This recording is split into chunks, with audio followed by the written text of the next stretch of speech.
Welcome to Men in America. America is at the crossroads.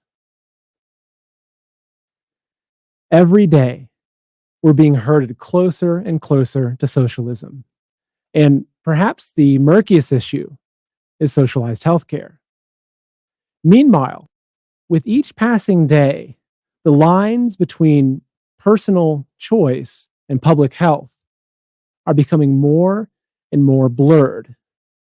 And what happens when government takes control of the medical system and doctors and nurses become tools of the state? In a perfect world, that could be a beautiful thing. But what happens in the real world? And what happens when those with absolute power are corrupted absolutely? Joining me today, we've got Dr. Enver Tohti, a Chinese surgeon who has firsthand experienced medical tyranny, as well as Mitchell Gerber, an expert who's dedicated his life to exposing these crimes against humanity. Mitchell and Dr. Tohti, thank you so much for joining us here. We're so grateful to have you on the show. Thank you very much. Yes. Now, before we jump in, I first want to see, where's our audience joining us from? I love seeing where everyone's at. I got hello from New York. We've got people in New York, Boston, Massachusetts, Papa Lena's, Joseph Malone from Ireland. Thank you. Patricia, New Hampshire. Yes, Joel, Austin, Texas. Good to have you here. Robert, California.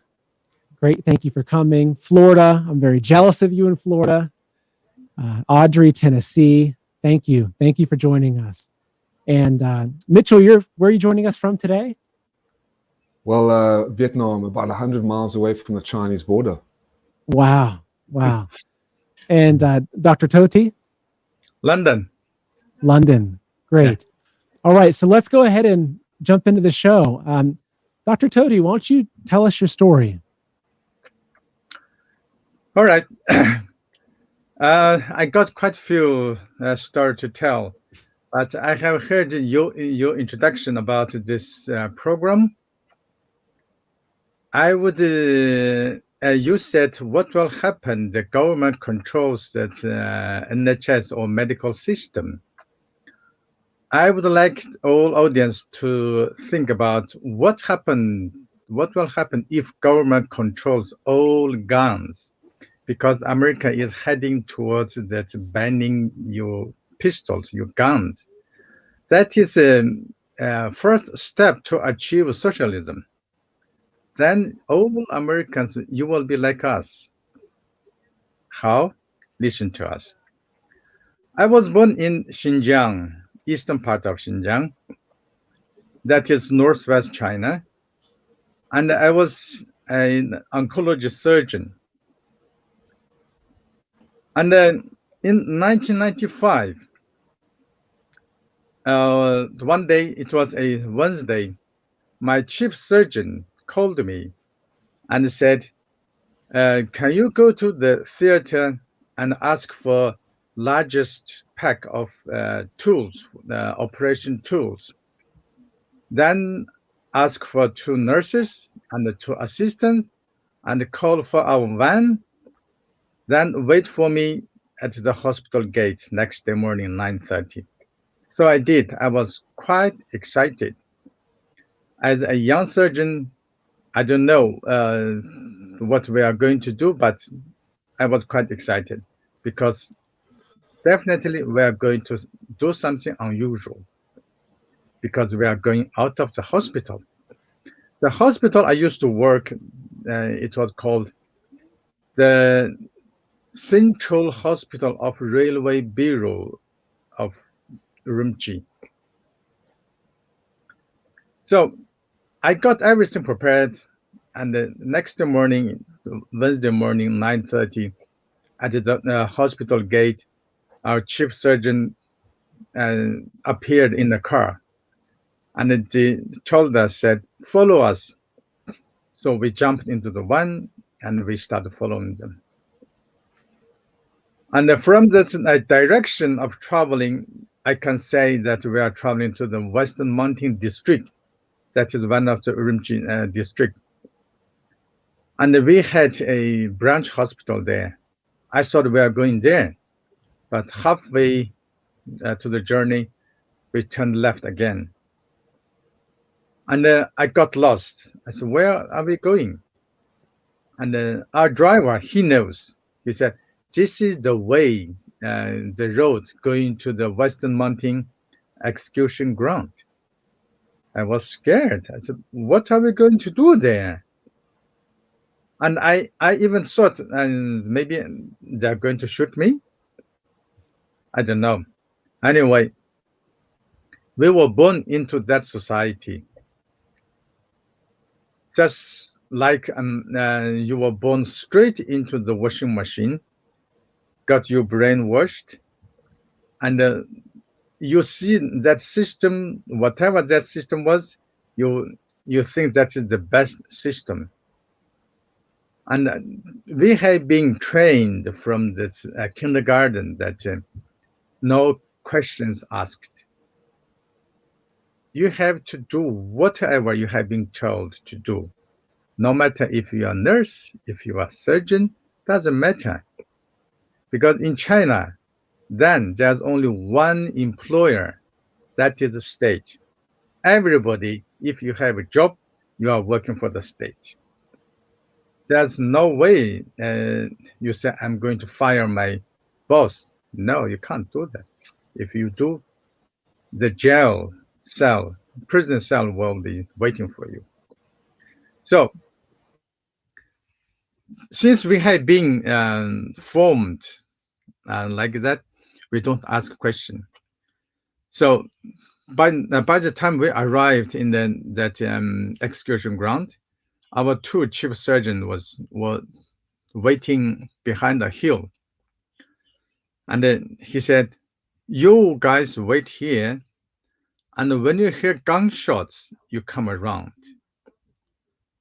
And we started waiting anxiously. We couldn't help but smoking, and we don't know what will happen.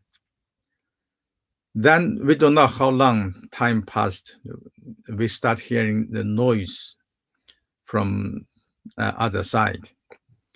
There are people shouting and whistles blowing, and people chanting, and you can hear truck engine noise. Then gunshots. It wasn't like a machine gun shooting. It was like many rifles shoot at the same time. Since we have been told you come around after you heard the gunshot, that means gunshot is command. So we jumped into the one and we drove in. From the left side, we can see there were more than 10 prisoners, 10 bodies lying down on the ground on the slope of the mountains. All of them, they were wearing the prisoners' uniform and shaved like me. And the bullet shoot from here and come out from here. So whole this part is blowing away. Since we were, surgeon, and we got used to see such bloodshed, we were not scared by that. Then there was a police officer said, go to the far right, that one is yours. And I was even more scared. Why that one is mine? What do you mean that one is mine? Anyway, we have to go. So when we come to the far right, there was another body with civilian's uniform, with long hair, lying down on the ground.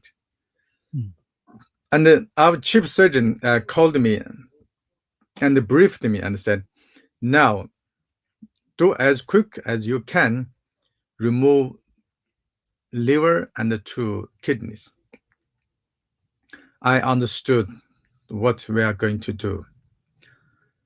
From that moment, I become a robot, trained robot or programmed robot to do the task programmed to do.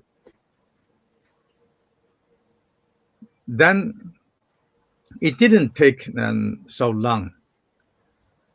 But what was different was that when I cut his skin open, I can see blood coming out. That means the heart still pumping the blood. And his body also tried to struggling to resist my insertion. But he was knocked out, or off, too weak to resist. If you ask me if I was scared or what I thought, something wrong, no. I just become a robot. And since we were educated in a way that our country was the best country on earth, we are the happiest people on earth. Imagine just like North Korea now. So anyone who has been sentenced to death is enemy of the state. And every citizen of the country has duty to eliminate enemy of the state. You see, that is our duty, to eliminate enemy of the state. So I didn't feel any guilty. I didn't have any feeling. Even to the opposite, I may even a little happy because I had such experience and doing such operation in the wild, in the field, outside of the hospital. Anyway, I found such an operation is so easy than the normal operation in the theater. In the theater, it might take 2, 3, or 4 hours, but I just used 30 or 40 minutes because when you cut these organs out, you don't mind to damage the organs next to it because the organ next to it, you don't need it. In the normal surgery, you have to protect everything, not to damage. But in this case, what you do is damage. I find it is really easy. So I handed over liver and the 2 kidneys. And our chief surgeon said, okay, now you take your team back to the hospital and remember, nothing happened today. We know what that means. Since that day on, none of us has ever talked about it. Until I was in London, in Westminster, in 2009, there was a presentation by Ethan Gutman. He was introducing the concept of organ harvesting by introducing a book called The State Organ. And he made a conclusion by saying it is extremely difficult to have first-hand evidence. Then all my memories, which I tried to forget, has come back. I raised my hand and I told them, I said, I'm not going to ask a question, no comment, but I'm going to tell you a story. And that was the day I confessed to the world. How did that feel? That feel, I cannot say I feel really relieved. Actually, I was more worried. I worried how the rest of the world going to take me, how they are going to look at me. I was surgeon meant to save life. What I have done is I actually caused a life to stop. That man shot to the right chest so that he's knocked off, so that he will die eventually. But he will not die immediately, so that there's time for me to remove the organs. And in reality, technically, I caused his death because I removed all organ and didn't reconstruct his internal system. You see? So I was actually more worried about this, how the whole world going to look at me. Mm. Now, well, first off, thank you for sharing that story. My goodness, it's hard to even hear. It is. You mentioned that you were just robotic, and I think that a lot of people that grew up outside of a communist country might have a hard time understanding that. And I remember I read one of your different articles talking about how even from childhood you were used to seeing dead bodies. Yeah. Whether so, can you share a little bit about maybe some of the things that perhaps conditioned you growing up under the dictatorship of the Chinese Communist Party that would have desensitized you to death? Because that seems to be one of the major ways that they maintain the control of their citizens. When I was born, and the CCP is already taken control of China before I was born. So I was born straight into that system. So whatever I learned from the school is that system. So I would rather say I have brainwashed when I come to London by the civilization. My brain was washed back to the normality. But before that, my brain was empty, and then that is all things I received. So in my mind, there's violence is normal because Chinese Communist Party's manifest is violent revolution. So they have to maintain violence. And then during the Cultural Revolution, every year we can see no less than 3 corpses, 3 person killed themselves. They have to kill themselves in the open field so that people will see. Why?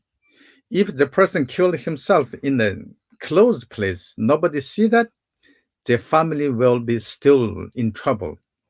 The authority will ask, where is he? Where you hiding him?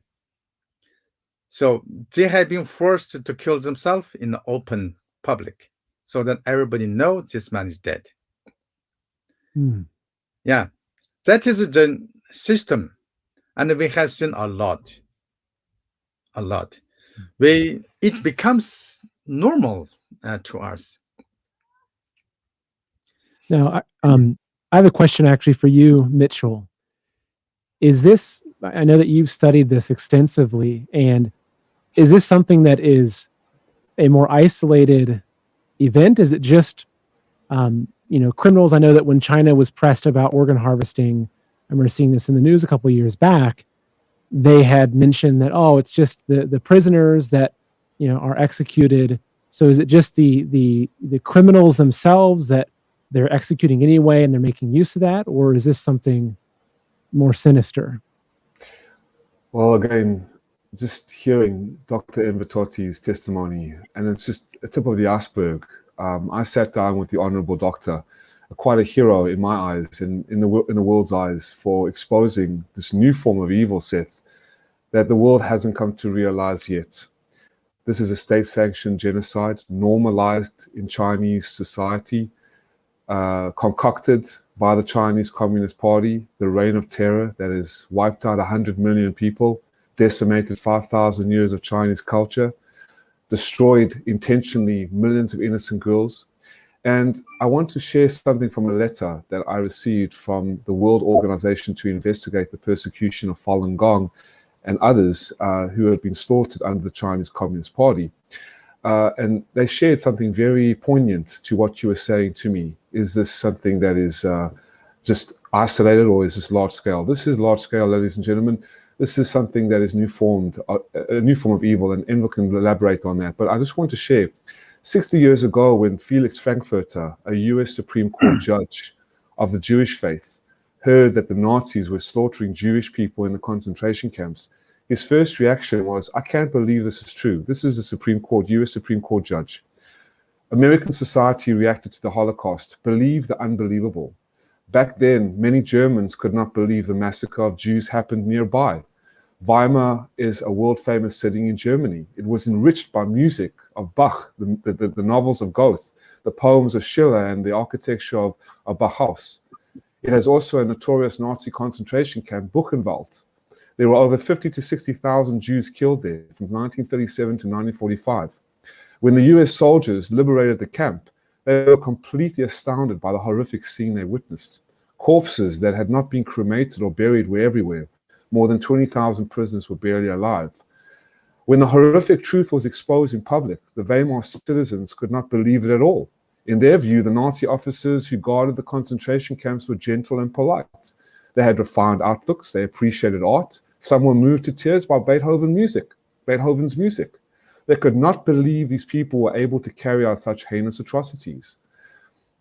One woman even accused the US military of fabricating the pictures to vilify Germany. What we are dealing with, Seth, and I've been going on this campaign or crusade to expose this for 21 years. I started on May 4th, 2001. I met up with Enver many years later, where we were on a coalition in Westminster Abbey to expose this at a child trafficking court. And the evidence is shocking. 52 pieces of evidence by David Kilgore and David Mattis and Ethan Gutman, the main investigators from Canada and America. They started the investigation in 2006, where 18 pieces of hardcore evidence was shown to prove that these allegations are confirmed through phone calls, through surgeons like Dr. Enver Tohti, through prison guards. This is run by the Chinese military. The highest ranking forms of the Communist Party, from President Xi to President Hu Jintao to President Jiang Zemin in 1999, the former president of China, have all been complicit in these crimes. The World Health Organization knows about this. The United Nations know about this. Matter of fact, what do you think, Mitchell? I'm going to jump in quickly about. I know that recently at a CNN town hall, when Biden was asked about the Uyghur, basically concentration camps, and he brushed it off as being a cultural norm. I know that Trump and specifically Mike Pompeo were very focused on issues like these, but do you think that Biden and his administration are aware of this, or are they doing anything against this? They are in the bed of the Chinese Communist Party. They are aligned. So is the United Nations and the World Health Organization. I'm sure Enver can reiterate, because he's traveled to many countries with the investigators, David Kilgore and David Mattis, and talked to many United Nations representatives, parliaments. So I think the sentiment is quite dismal that people have chosen to align with the CCP. Biden has chosen to align with the CCP and cover this up. Same as Clinton and same as Obama. Unfortunately, why would they do that? Why would they choose to act like that? I'll tell you why. Because of the money involved and the power that the CCP has over the governing bodies in this world. Look, the CCP has the second largest military, the largest population, now the largest economy. It's been infiltrating into every governing intelligence agencies, multinational corporations, social media, big pharma, you name it. The Australian just released a database of 1.95 million CCP loyalists and spies infiltrating. So they have been shutting this down and not allowing the world to know the truth. So yes, this is run by the military. And what is actually going on, Seth, is hundreds and thousands of innocent Falun Gong practitioners of this ancient spiritual meditation, mind and body practice, similar to yoga, house Christians, Tibetan Buddhists, and Uyghur Muslims have been sent by the Chinese military to state-mandated hospitals, over 250 labor camps, 36 death camps, and over 1,800 hospitals, turning their doctors into murderers, cutting out the organs of these practitioners, particularly the Falun Gong, while alive, sedating them just a little bit. And as Dr. Invertotti was saying, the blood is still flowing, so these people are alive, cutting out all the organs and then selling the organs for a multi-billion-dollar business. So therefore, the old saying, see no evil, hear no evil, and speak no evil. So this is for money. It's run by the Chinese military, and people are making a fortune. And that is why Biden has aligned himself, because of the massive amount of money that's involved. Gosh. Actually, let's play a quick trailer. This is a trailer for a movie called Hard to Believe that Mitchell, you shared this with me beforehand, and this was very helpful for me. So let's go ahead and cue the trailer. By 2000, Falun Gong practitioners were disappearing into labor camps in mass numbers. At the same time, Chinese hospitals began promoting their organ transplant expertise. I'm David Matus, and with me is David Kilgore. We've been asked to investigate allegations that there has been harvesting of organs of Falun Gong in China. David Kilgore is a former member of parliament and former cabinet minister for Asia Pacific, and I'm a Winnipeg lawyer doing immigration, refugee, and international human rights law in Winnipeg. And we have now done our investigation, and we're producing this report. And I didn't know whether it was true or not, and so my task initially was to try to figure out a way of approaching the issue so that I could either prove it or disprove it and not just walk away and say, I don't know. The number of executions in China varied widely depending on who was counting. But Matus says no matter which number he used, the number of executions and the number of organs didn't add up. The transplant volumes increased substantially after the persecution of Falun Gong began. And I mean, there's a lot of other evidence, but the most likely explanation for the increase is the Falun Gong. We pursued every investigative trail we could find. In the report, you will see that there are 18 different avenues of proof and disproof we considered and evaluated. Our bottom line conclusion, after considering everything as best we could, was that the allegations are true. We believe them to be true, that this harvesting is indeed happening. Matus says what made Falun Gong organs especially attractive was the practitioners' healthy lifestyle. They do not drink or smoke. On many of the recordings of phone calls made to more than 100 Chinese hospitals, doctors assure callers that transplant organs are from healthy Falun Gong practitioners. 都是那种健康的法轮功是吧？健康的法轮功。对对对，肯定是学好的才能做完，因为这种东西做了要保证质量的。那是都要像你们都要做监狱去自己去挑选是吧？对对，肯定。 This is shocking. So at the end of that, you see there's recorded conversations that folks are calling and requesting specific types of organs that they want from these healthy Falun Gong. And actually, I'm going to ask you a question about this. What did you see happening like that? Through your research and you uncovering these things as well? I mean, how is it that, is there some sort of database? Where do they keep these people? How many are kept that someone can call up and almost like you're ordering meat from the butcher that you want this particular cut? How's that system work? You asking me or Dr. Inver? Dr. Inver, actually. Or okay, afterwards. good. Dr. Inver, no, please, yeah. Well, I would like to start with something else, if I'm allowed. Mitch just mentioned that persecution of Jewish people. I was also wondered how such atrocity could happen in Germany. So I come across with this book. You see, they thought they were free. And this book has taught me how to look at the country I come from. That is China. Now, the billions of Chinese people, they think they are free. They think they are the free country, and they are the democratic country. They are the most happiest people on earth. So does many Chinese doctors and nurses. It is impossible to describe this whole things in the short time period. I want to give you two examples.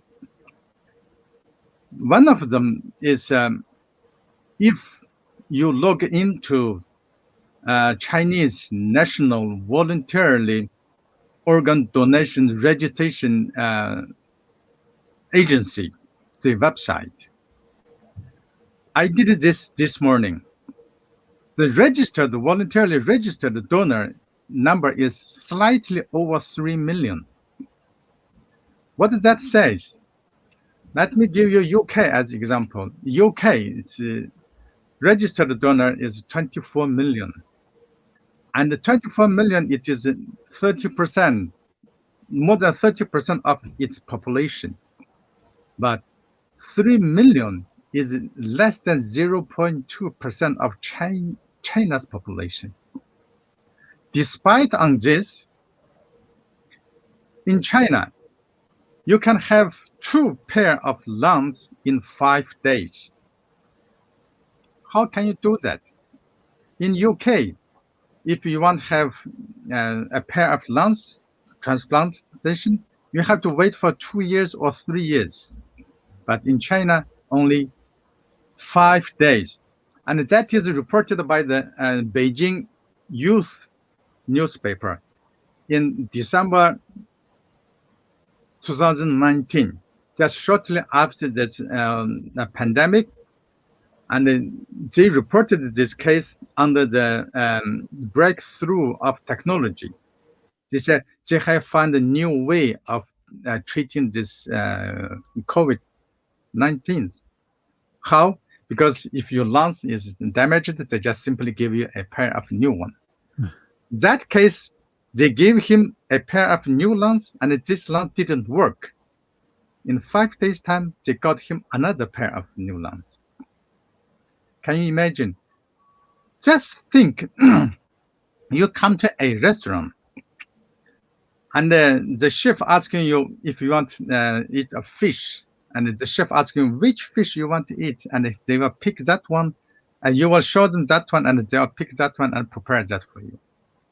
Because human organs is not like flesh, like meat you buy, you put in the freezer, eat 10 years later. No, it doesn't work like that. Human organs only can survive less than 10 hours outside human body. So if you want to store the human body and keep these organs alive, you have to keep the humans alive. That is to say, China is keeping enormous large number of human beings in somewhere waiting to be slaughtered. Gosh, now, go ahead. Yeah. So let me come back to that point I made about guns. Can anybody tell me how many Americans got killed by guns? Not during the wartime, during the peacetime. How many? I saw there was a statistic. It says less than 50,000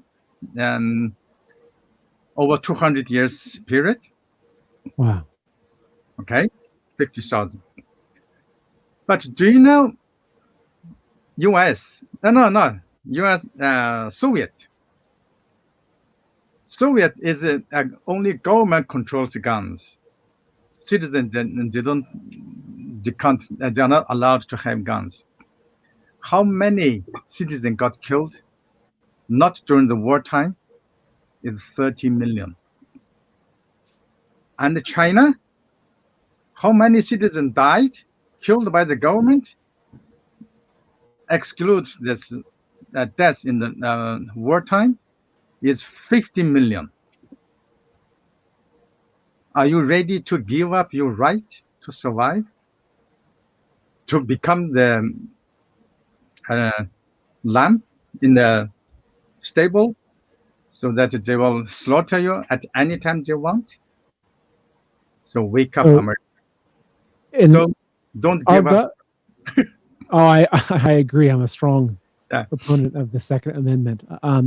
But you would think that it seems like, wouldn't you think that so many of the people in the U.S. government that are pushing for, as an example, to get rid of guns, which, yes, if you look historically across all the different countries that had genocides that were from tyrannous governments, whether it was Cambodia, Vietnam, China, Turkey with the Armenians, that gun control was always a step. Even Germany, that gun control and removing of that was always a step. So wouldn't the people that are in charge of our country understand that and want to protect us from that? They understood that very well. They don't want to protect you. They want to protect themselves. Who is in power, who is super rich. They want to protect themselves from you. That is the agenda. And just to that question, in China, let me give you another example. In 2008, 6 Chinese surgeons has published an article under one of Chinese medical journal. And during this article, it says it was about transplantation. It says the donor brought into the theater and the general anesthetic applied. This tells you the donor is alive. Because if donor is dead, you don't need anesthetic. So the donor is alive and brought into the theater.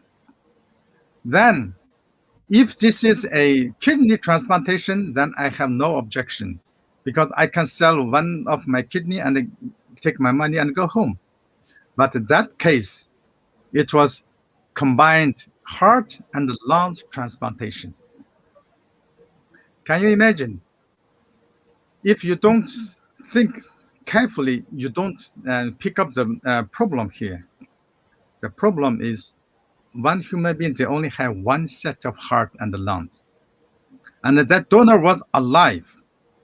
So they took this donor's heart and lungs and give it to somebody else, and they didn't tell you what happened to the donor. Isn't it creepy that they have brought that execution into the medical theater where human beings' life should be saved? And that is nowadays China. Gosh, it's incredible. It's hard to comprehend. That is published on Chinese medical journal. Wow. Can you imagine that?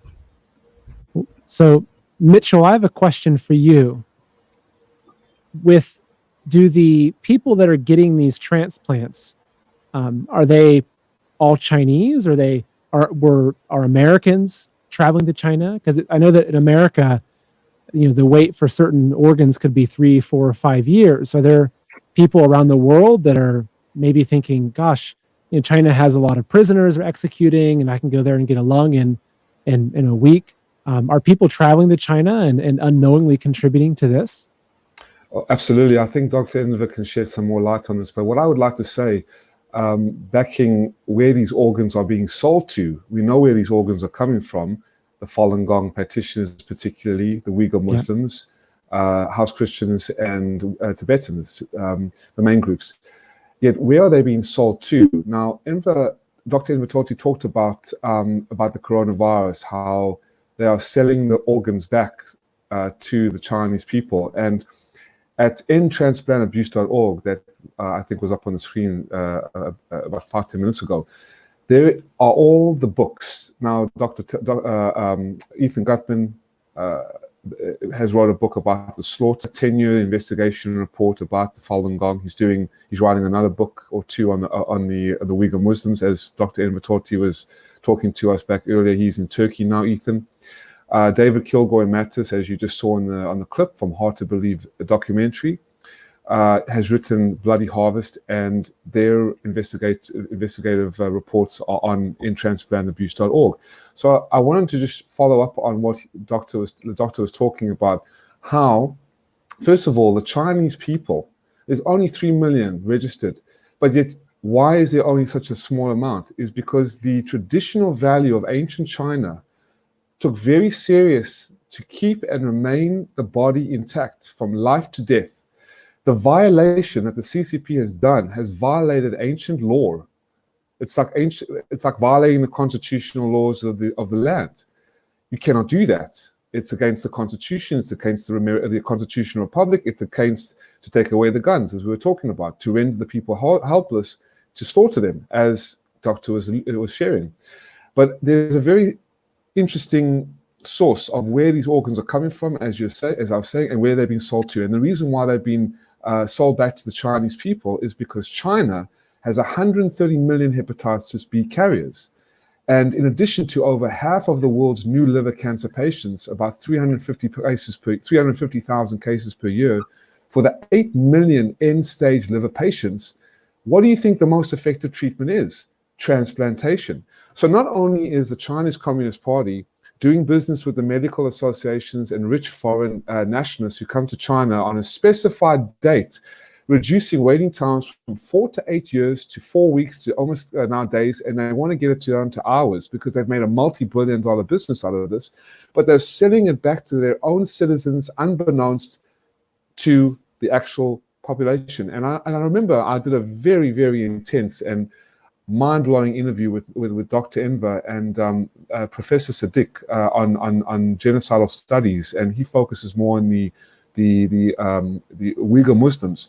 And these two gentlemen, and Enver can attest to this, were sharing about how the Chinese Communist Party have been intentionally reducing populations and turning these people into robots and forcefully lining people up outside hospitals and blood testing them in order to steal the organs. And this is not just from adult victims. These are children as well. And Dr. Enver actually showed us the children that were trafficked in ice boxes where their organs were cut out. And it's crazy. And like I said, Seth, this hasn't been carried out by any other regime on the earth.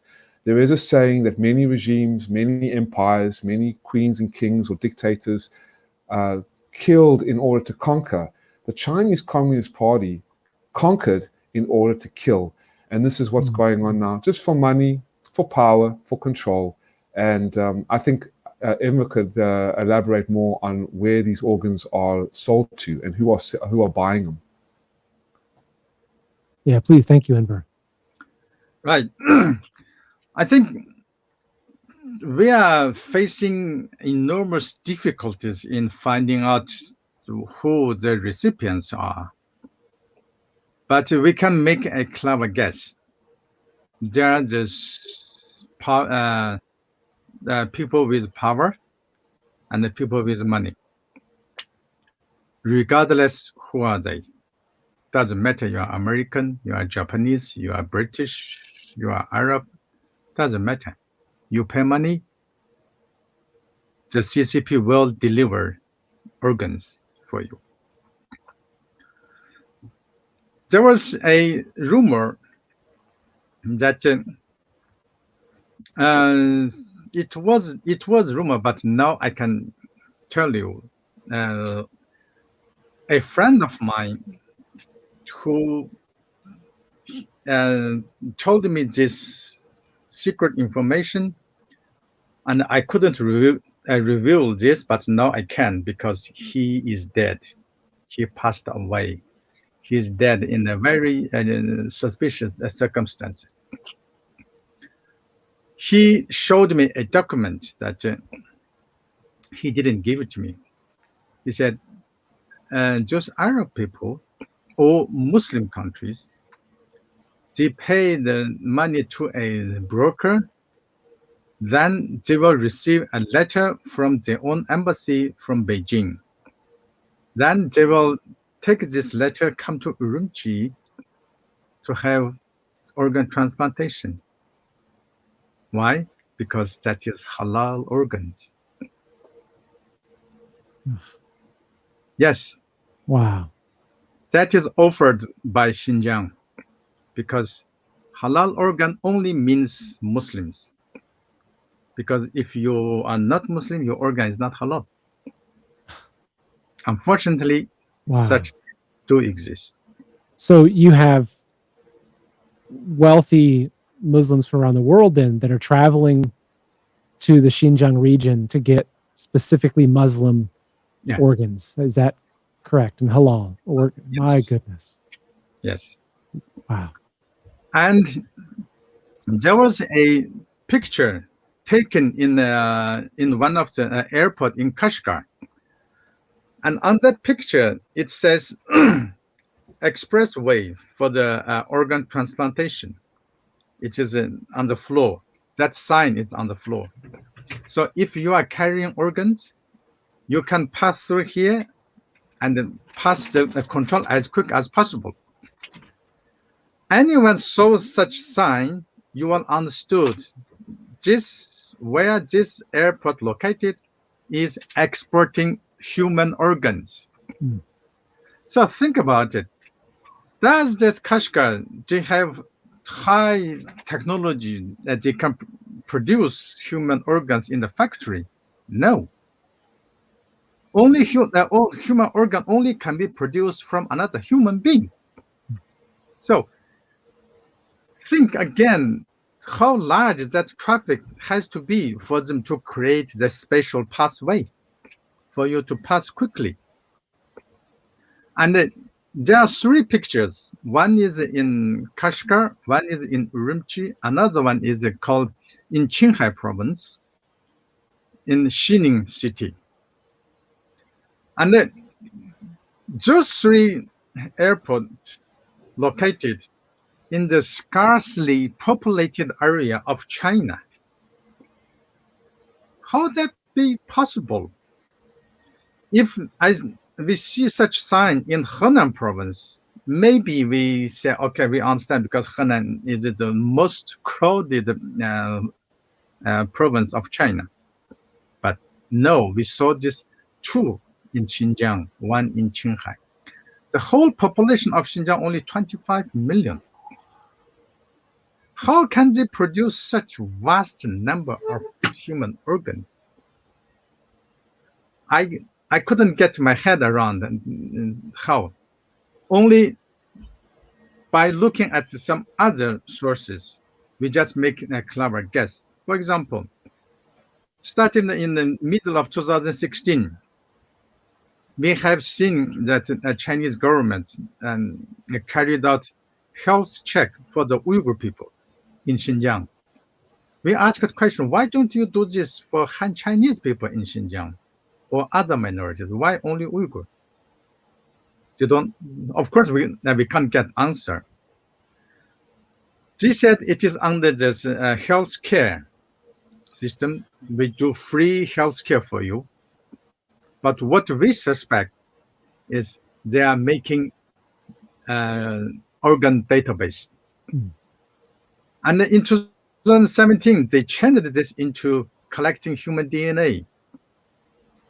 But human DNA, you can just swap your cheek and you can do it, but they're still taking blood. Why? Because they are doing this organ online database. So that makes this so easy. If you want an organ, you just submit your own blood sample, and they will put into the database, and they will find a man in Kashgar, in one of the Kashgar village, is suit for you. Then this man will be arrested by police under accusation of terrorist suspect. Then he will disappear, and nobody allowed to ask where is he. Then so his organ will be. It's almost as if in Xinjiang they're keeping basically a giant cage of people that we know that with their their tracking systems and their picture ID, they can locate someone's location within minutes. So it's so basically they can find anybody instantly. And then they can make up a crime, the person disappears, and then they're gone. So there's no reason to actually even keep them in a prison. Actually, it would cost more money that way. They can just let them live out their free until they just disappear in a van. Exactly. And then now they put many Uyghur people in a concentration camp. That makes the job even easier.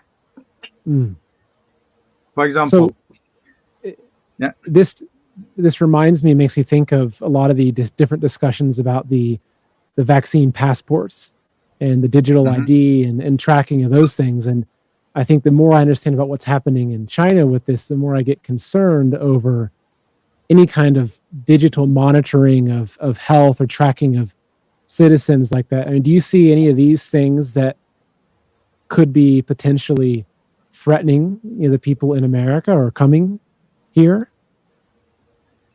If America use Chinese technology, that is not if I think, that is going to be. You just 100% sure of it. I'm not suspecting that they are doing it. No, I'm sure they are doing it. That is CCP. Yeah. The So hideous- let's I want to do a pivot into what's positive. And this has been a heavy episode, which sometimes they are. Look, the world is not a land of rainbows and happiness right now. This is a hard time we're going through. But what's being done? What has the reaction internationally been to this? And maybe actually, Mitchell, this is a good question for you because I know you've been very involved. And I also want to learn, Mitchell, more about what got you involved in the first place with this. My heart and my conscience and my duty as a human being to do the right thing. When I was studying international business at the university, when I was doing international business, I was supported by my father in one of the top 10 business schools of Atlanta, Georgia. I am an American citizen, South African raised. My parents, well, not my parents, my grandparents, I believe, and my great-grandparents fled Nazi occupied Hungary and Odessa and Kiev before coming to South Africa. And I was born there. Then I was raised in the States. And one day when I was at a festival, I came across this in Athens, Georgia, at the university. I came across this Falun Gong spiritual movement. And coming from a Jewish family, I loved, the rituals of Judaism and Christianity. But I was more inclined in the mysteries of the Eastern science, and I loved Bruce Lee. So I was quite fascinated by this ancient mind and body spiritual movement with these exercises, and I thought it was quite neat, and I was intrigued. I walked up and I saw, wow, what is this? And they mentioned that this is Falun Gong, an ancient meditation group of 5 exercises and a philosophy of truthfulness, compassion, and tolerance that is universally accepted as in Christianity, Buddhism, Catholicism, Protestantism.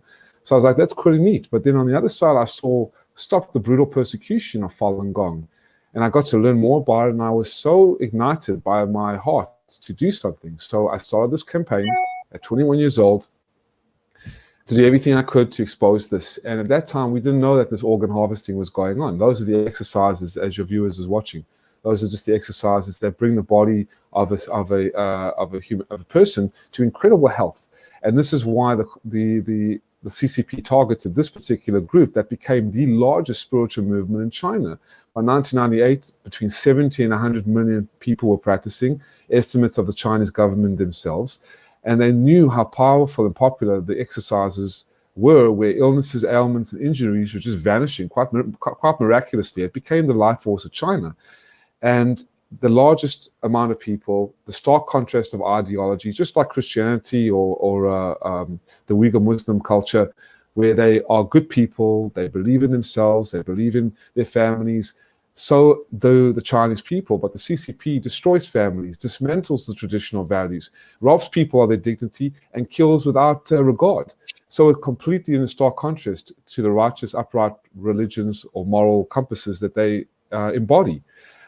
So they targeted Falun Gong. And the third reason why they targeted Falun Gong, particularly, is because their organs were incredibly healthy. So we started to see reports in 2006, when David Kilgore and David Mattis came out to expose this, confirming the allegations that between 40 and 50,000 innocent Falun Gong practitioners at that time were harvested for their organs. Now, in 1995, Enver was conducting this forced organ harvesting. So between 1995 and 2006, there were way more people that were being harvested. And the communist regime say, oh, it's just convicted prisoners. But yet, when you look into the system, the prison system, many of the prisoners are infected by hepatitis B. And because hepatitis B infects the liver and the pancreas, they render the organs unhealthy and toxic, and they cannot be sold to the highest bidder, right? So any plan of that happening would not allow the communist regime to make such a multi-billion-dollar business. So they had to resort to the prisoners of conscience. So they started to, first of all, demonize Falun Gong as some kind of terroristic cult, banned it on July 20th, 1999, has spent 1/4 of China's gross domestic profit for the last 21 years invoking the secret police, the actual Chinese military, and all levels of society, economic, political, and social, mandating and declaring a war on Falun Gong just to take them to these state-mandated hospitals, turn the doctors into murderers, kill them for their organs, and sell them for the most healthiest organs in the world, and make a fortune.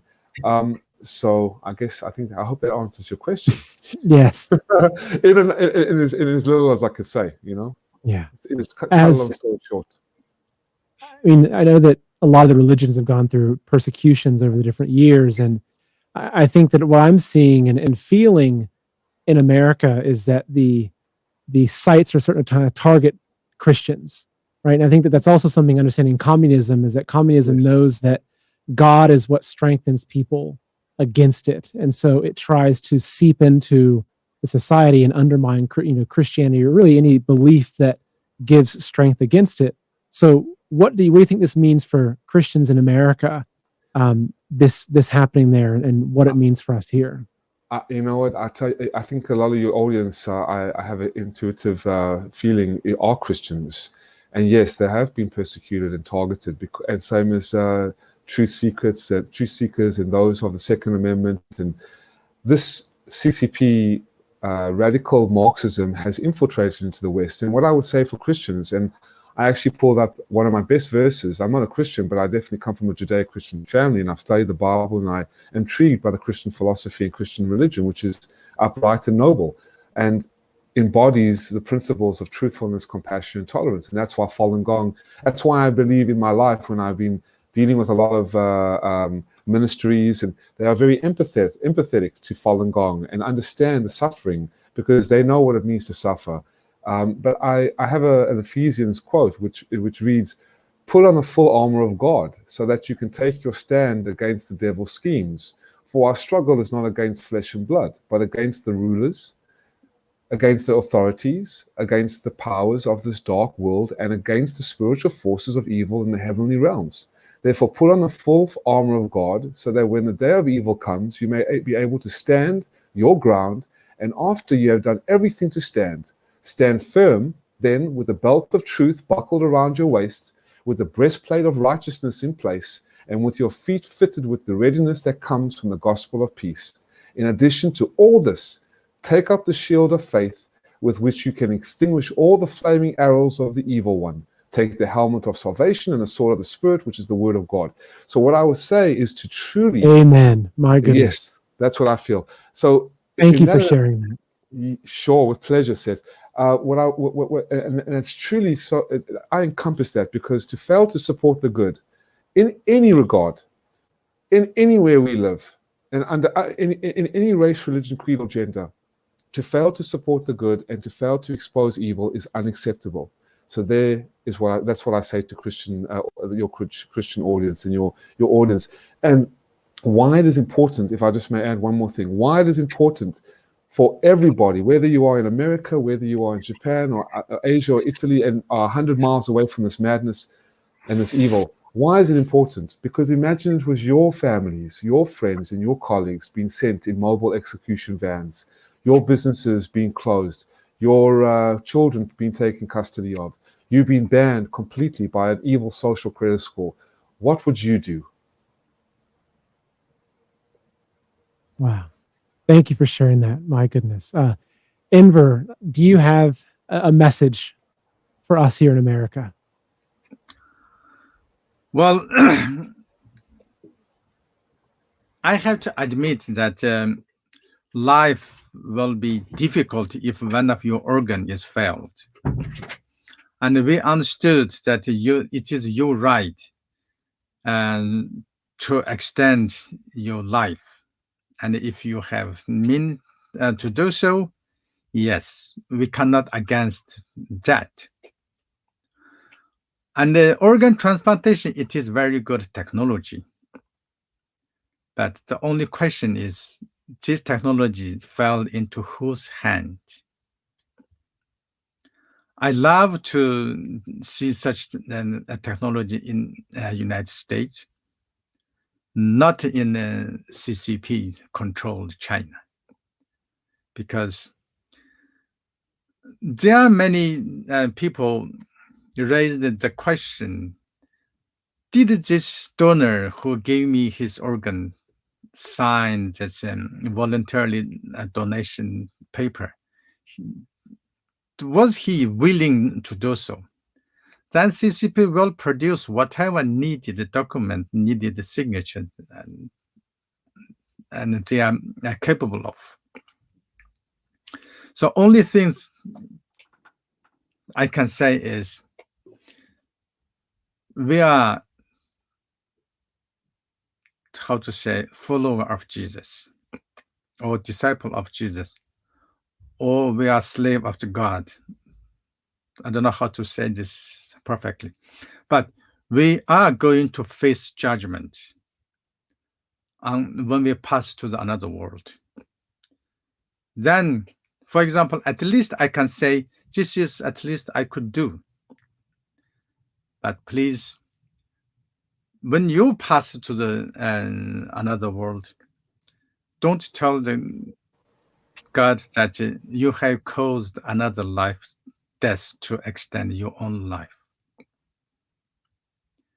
Because we are equal on other world, we are equal in God's kingdom. That's all I want to say. Amen. Thank you. Wow. So it's been an hour-long interview. I want to thank both of you so much for coming. This has been incredible. But I want to take just a few minutes to see if any of our audience who've been very active commenting and very engaged, just want to see if anybody has any questions for either Dr. Toti or Mitchell. So please, if you have questions, we're happy to have them. We'll put them up on screen. So I'll go and read them out, and whichever of you want to answer. Actually, so this is a question that I saw pop up because someone said they were watching from China, and this person had actually been commented. So if you live in China and are participating and logging in and being here, aren't they tracking you? And I believe that person had a VPN, but can you either of you talk about how this works? Why would someone, it's like, can you not just log on to YouTube and watch a video? Please, Doctor. Please, Emma. I'm not really good on such IT questions. I'll share with you. In 1999, the Chinese, 1 month before the Chinese Communist Party declared war and banned Falun Gong in China, they created a 610 office on June 10th, 1999. That sits on top of the Chinese Communist Party, that controls all levels of economic, social, and political mandates and policies. This is the extent to how far the Chinese Communist Party would be to go to wipe out something. And they came together with Microsoft, Yahoo systems, Cisco systems. That's the archfiend. That's the evil head of the Chinese Communist Party, by the way, Jiang Zemin, the president of China, who started this brutal campaign against these innocent people, and has continued through dictator Xi. But I do know for a fact, and we do know for a fact, that the cyber warfare, the bioterrorism, and the complete censorship, which is called the Operation Golden Shield project, that is a firewall surrounding China. It is just as large as the Echelon project, which is basically the biggest censorship program in the world, was initiated about a year to 10 months before the complete banning of Falun Gong. Remember, guys, ladies and gentlemen, this is the largest spiritual movement in all of Chinese history, 100 million people. Not to mention the Uyghur Muslim population in Urumqi, like in Xinjiang, as Dr. Envertoti was sharing.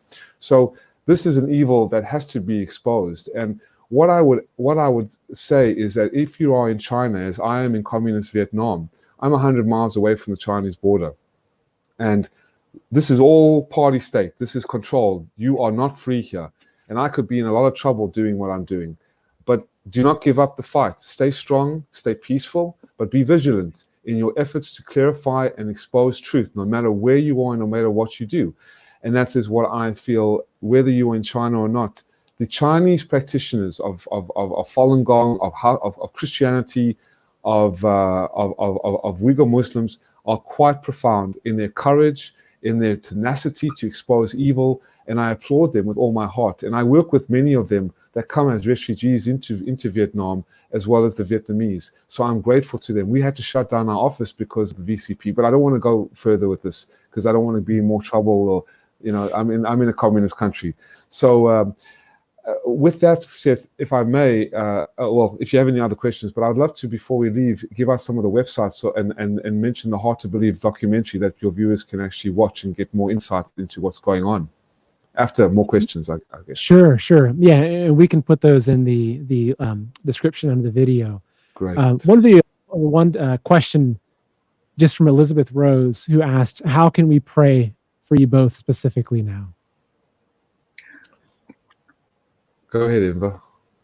Please pray for us, because the evil spirit from the CCP is still at large and still at work. And Yes. I can feel that. For example, the Uyghur Christian Society's bank account, after 3 years successfully running, being closed down for no reason. No reason was given.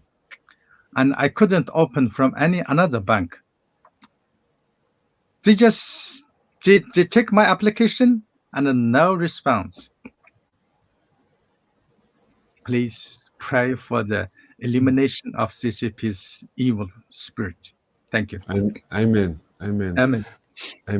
And pray for all the good people out there that are fighting the good fight, that are on the front lines, like Enver and us, giving our lives to protect the dignity of morality and humanity. And for I'm grateful. I'm grateful for people who are listening to us to listen to Dr. Enver Tohti, because I love when I always come on with Doctor, because this man has gone through so much. He's carried a burden for all these years and has had the courage to speak out where many people don't. Many doctors, many people are fearful of doing this. I don't think you can ever conquer fear, but when you can embrace it and focus it on something that is important, I think it becomes a force for good. So yes, we are fearing for our lives. Anything could happen, but at least, you know, what is a man who cannot make the world a better place in God's eyes and in the Lord's eyes? And so, you know, 5 weeks from now, 5 years from now, whenever we see this massive revelation, as we are in Revelations now, of the CCP committing these heinous crimes, this new form of evil against such innocent people, at least we can, you know, nod our head in dignity and said, you know, we did our best. So anyone out there, I pray for people to do something, maybe sign a petition. We cannot bomb the railway roads like we did we tried to do in World War II. We can't go to war with China. I mean, that will be nuclear death for all of us. I think what people can do is to go to the websites and sign a petition and look at Dr. Enver Tohti's testimonies and watch the documentary Hard to Believe that has won 18 awards around the world, and read up on the CCP and how diabolical it is through the Epoch Times editorial series out of New York, which is incredible and an insight that hasn't been really measured by any other social media in terms of the insight into China. So I would highly recommend and pray that people learn about this, share the website, share the information, and become a voice of support to Falun Gong and the Uyghur Muslim community and the Christian community, obviously, and the Tibetans who have been slaughtered for their organs and massacred in this genocide. Thank you. Very good answers. Actually, Marianne Hart asked, is there any chance of stopping this evil? And I think that really is, you know, what you're saying and what, especially what I took from the Bible verse that you shared, is it's time for all of us to put on our armor of God And as I've talked about before on the show, this is, you mentioned Revelations. This is the battle. This is good and evil. I think that there's never been a time before like this with such evil on the earth. But I also think it's contrasted by such goodness opposing it. And I think that ultimately the question comes down to, if not now, then when? And if not us, then who? Exactly. Yeah. Okay, another question from Matt I want to ask. If this hit mainstream media news, do you think larger countries like the USA would take action? Inver, what are your thoughts on that?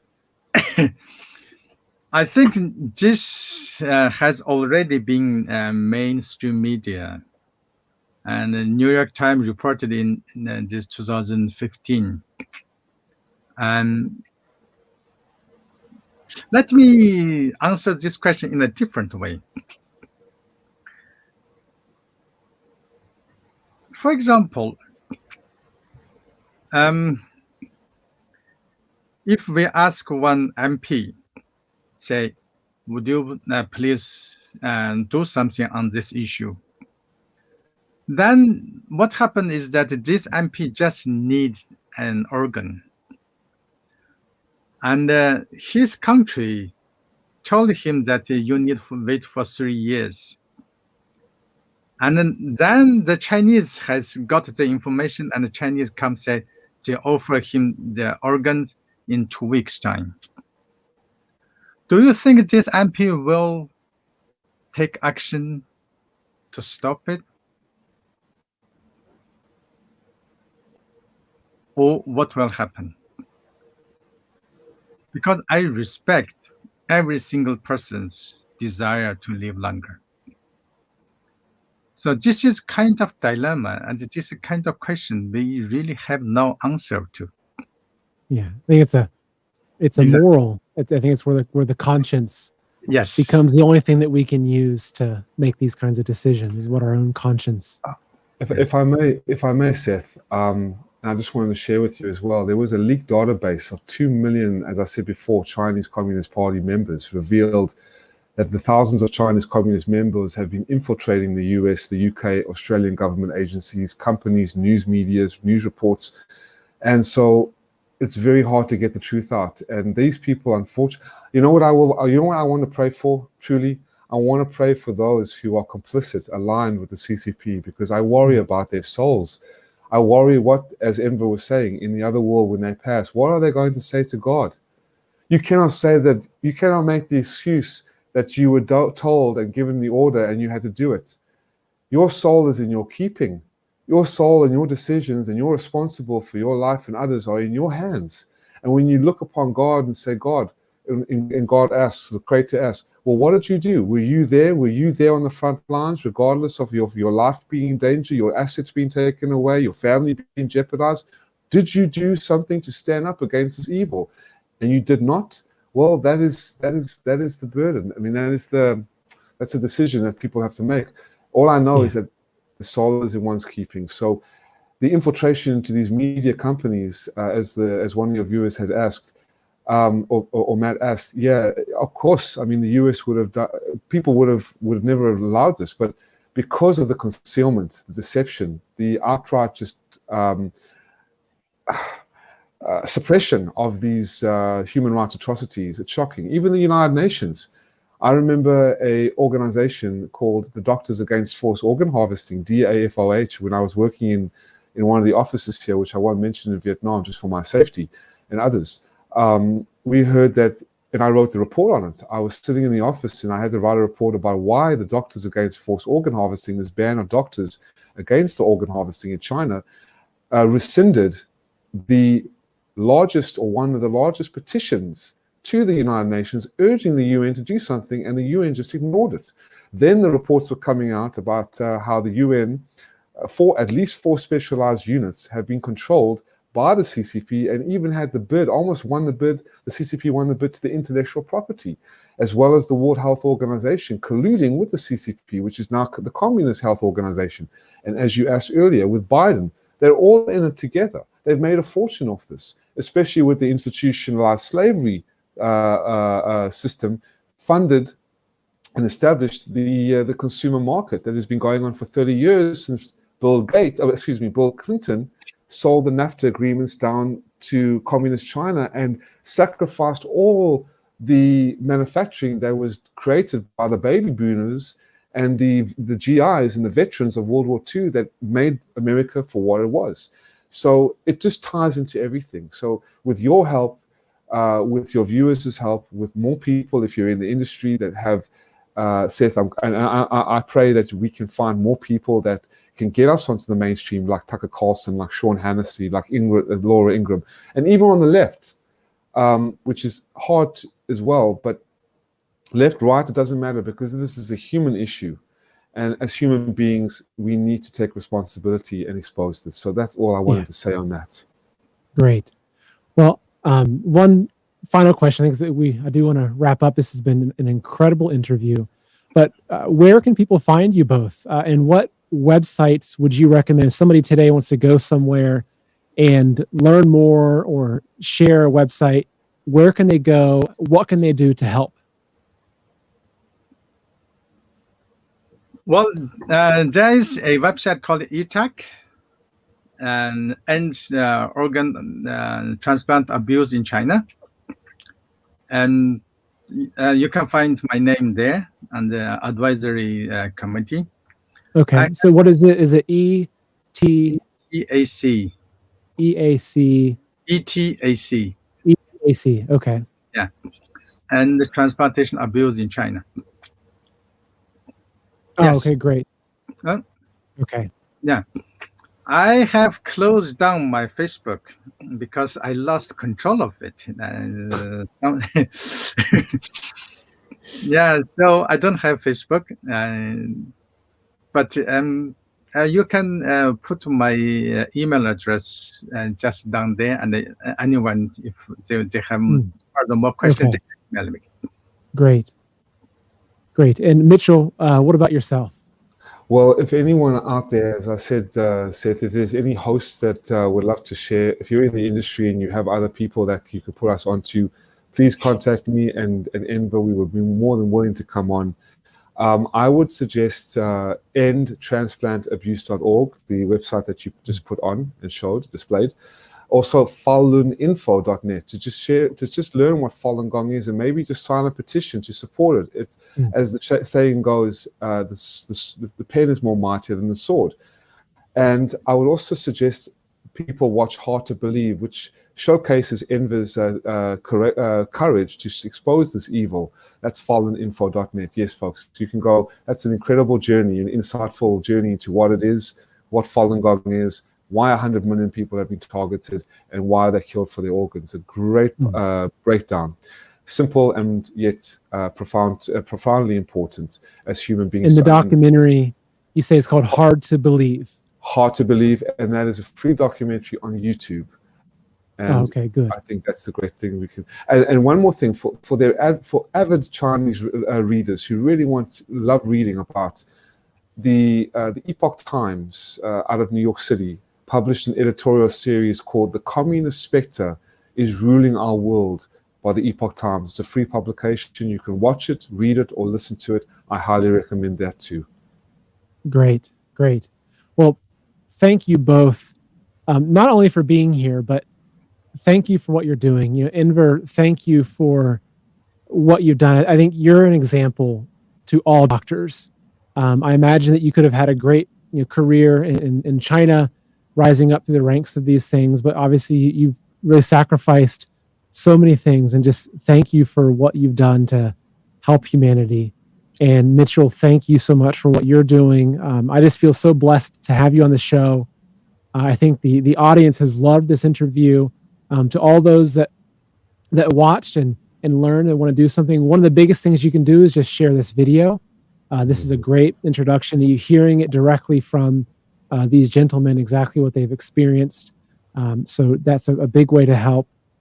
Again, just thank you both so much. This has been a wonderful interview. I hope to have you on again, and just keep me up to date with all your progress, and I'll be waiting for your Tucker primetime interview. Well, I'm grateful to be on. I'm grateful to see Enver, and I'm grateful to see you, Seth. And God bless, and we'll see each other hopefully soon. Thank you very much for the invitation and for this occasion. And God bless all of you. Yeah. Amen. Amen. Amen.